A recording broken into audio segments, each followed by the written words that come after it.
everyone, this is Amy from Apex Acres. Today we're going to be doing seed starting. These are our first seeds to start for 2020.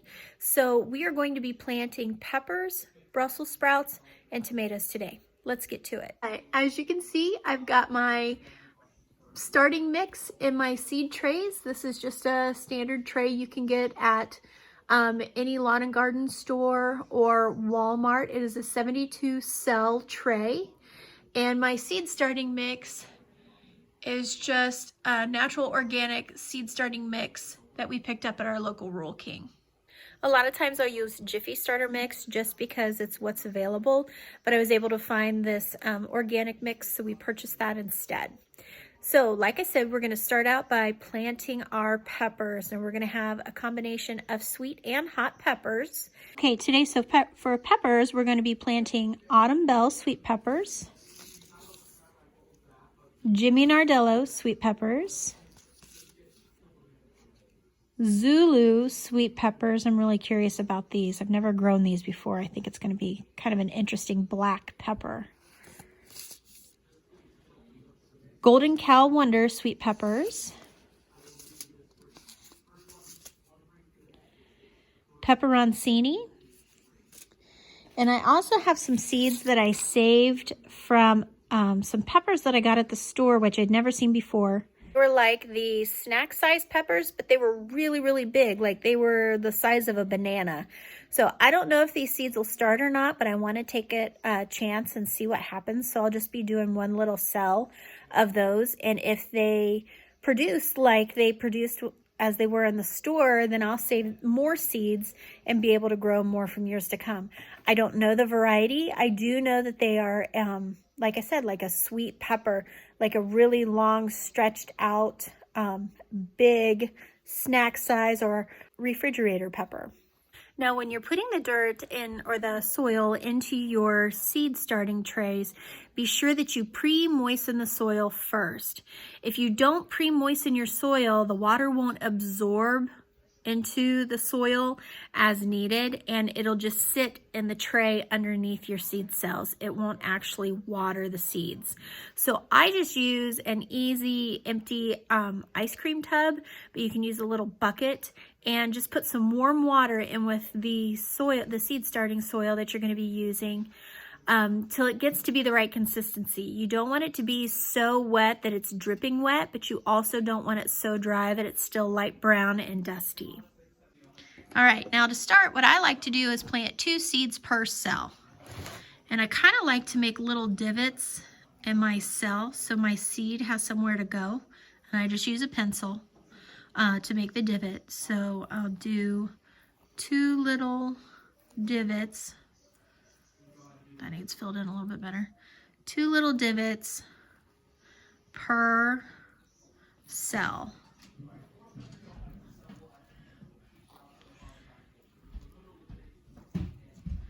Now, if you're anything like me and you are somebody who gets distracted easy, I always make it a rule that I fill my seed cells the same way every time. That way, if I get distracted, I can pretty easily figure out where I left off, and I don't misplant or not plant a cell as I'm going through and planting seeds. Now, I like to do 2 seeds per cell because if one of the seeds doesn't germinate, I have a backup seed in that same cell, and the cell space isn't wasted.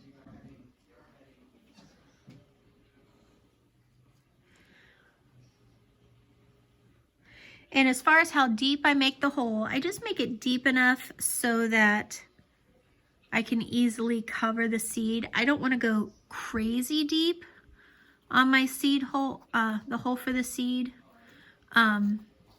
Because if it's too deep, then the seedling will have trouble reaching the surface and run out of energy before it can get to sunlight. So now I'm actually going to plant 2 cells with the Autumn Belle sweet pepper because I like to sell these at the farmer's market. And so I'm going to need a lot of peppers to be able to sell.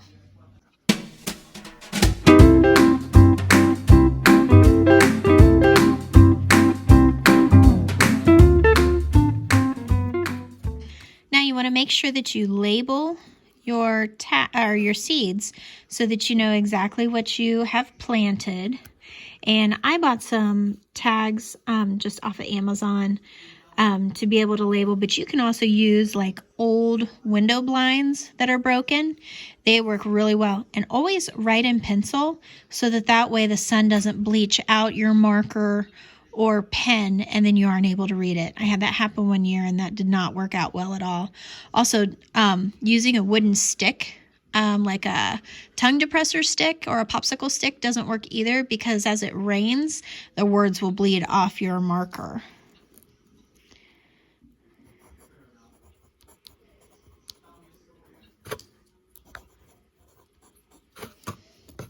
So then we'll just take that and it's hard to do in a camera.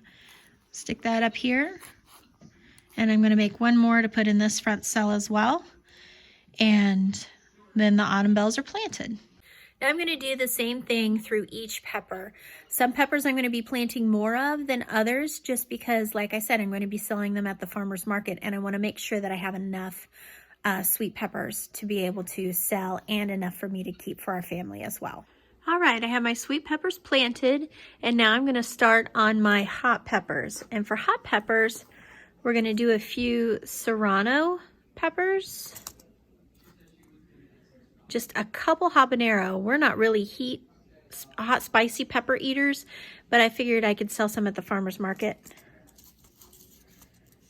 Cayenne pepper. I'm going to do some jalapeno peppers. And these I'm excited about. They are called Sugar Rush Peach. They're supposed to be a hot pepper, but they start off sweet and then get smoky at the end. So I'm really hoping this is going to be a hot pepper that my family will be able to eat to add a little spice to things, but we just don't like a ton of spice in our food. Hot peppers are all planted, and I planted them the same way that I planted the sweet peppers. 2 seeds per cell. That way, if one of the seeds doesn't germinate, then I've got a backup for that cell. If both seeds do germinate, then when they get to be, I would say about 2 inches tall, you can split the cell, meaning you can divide the 2 plants up and plant them individually in bigger pots. And then that way you've just got double plant for one space, which I like to do a lot. And you will see that I do a lot in coming videos once these guys start taking off. Next, we're going to be doing some Long Island Brussels sprouts and some purple sprouting broccoli. These, again, we're going to plant just the same as I did the peppers. This one I'll probably do 2 to 3 seeds per cell, just because I don't really know how the germination is on broccoli and Brussels sprouts. A couple years ago I tried Brussels sprouts, but I direct sowed the seeds before I realized I needed to plant them much earlier. So we're going to just seed start a couple extra just in case. And I've never grown broccoli before, so this will be new to me as well. So when you're starting 3 seeds, you just kind of do a 1, 2, 3. 1, 2, 3. And as I go through and do these, and my seedlings come up, if I don't want to split apart my seedlings, if I want to just keep 1 per cell, all I have to do is to cut the plant off at the soil base, and it will not continue to grow. So then the one strong, healthy seedling can take over. And when you do that, you usually choose your healthiest seedling. So 3 seeds per cell. All right. When you're getting your seeds out of your seed packet, especially Brussels sprouts and broccoli, the seeds are like little BBs, so be super careful when you pour them out onto your table or into your hand. They go everywhere. I just like dumped a whole seed packet on my table, so I get to chase these little beads around and pick them all back up.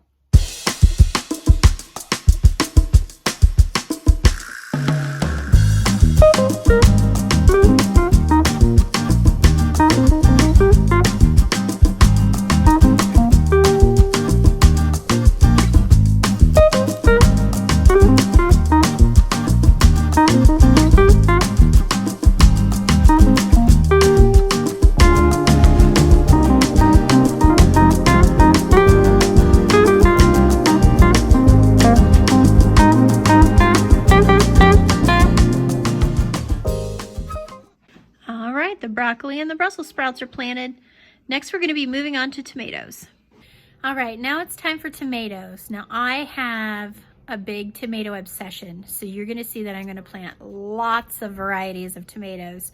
But in my garden, I'm probably only going to plant about 2 to 3 of each plant, just because I love a big mix of color. The rest of them I'm going to either give to friends and family or take to the farmer's market to sell. So these are the tomatoes, the large variety tomatoes that I'm going to start today. First off, to sell at the farmer's market, I'm going to be doing Brandywine Red and Brandywine Yellows, because I found that in the area that I live, a lot of people, if you show them a tomato that isn't red or yellow, they're confused and not real aware of that tomatoes can even come in different colors and sizes and shapes. So I learned that from last year at the farmer's market. I had a lot of different unusual varieties that people were very kind of standoffish about purchasing. So this year I'm going to stick with some basics, along with throwing in a few of the unusual stuff.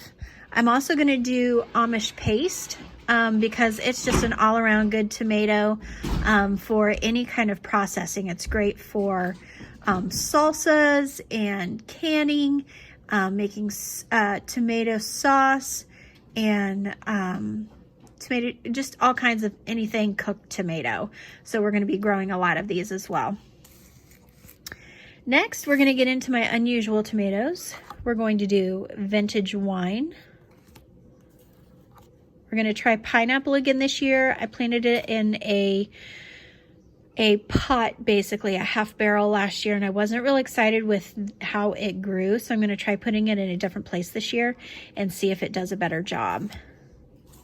Pink Oxheart, orange Amana, Kellogg's Breakfast, Old German, Persimmon tomato, which is like an orangey, almost terracotta color. I'm kind of excited to see what this one's going to look like. A lot of these are new varieties for me this year. Paul Robeson, Mortgage Lifter, Ace 55. This is kind of my go-to when I want just a good sandwich slicing tomato. It's consistent in shape. It is a determinate plant, which means it doesn't grow and grow and grow like crazy. It gets almost more like a bushing habit to it, and I really like that. It grows a nice big fruit as well. Aunt Ruby's German Green, Black from Tula. This was our favorite tomato last year. It really did not turn out the black color like you see. It's more of kind of a, as far as color goes, it's not very striking. It's actually kind of a pale pinky green with dark shoulders. But the seeds inside are bright green on like a pink flesh, which is really pretty, but the flavor was really amazing. Berkeley Tie-Dye. I love this tomato. I will grow this every year in my garden. And Constelluto Genovese. I'm going to space the tomato seeds just the same as I did the pepper seeds, 2 seeds per cell. And I'm going to go through and, again, with the pencil, poke holes, plant 2 seeds, make sure I plant each cell, and then cover each cell. That way I know which ones I've planted and which ones I haven't.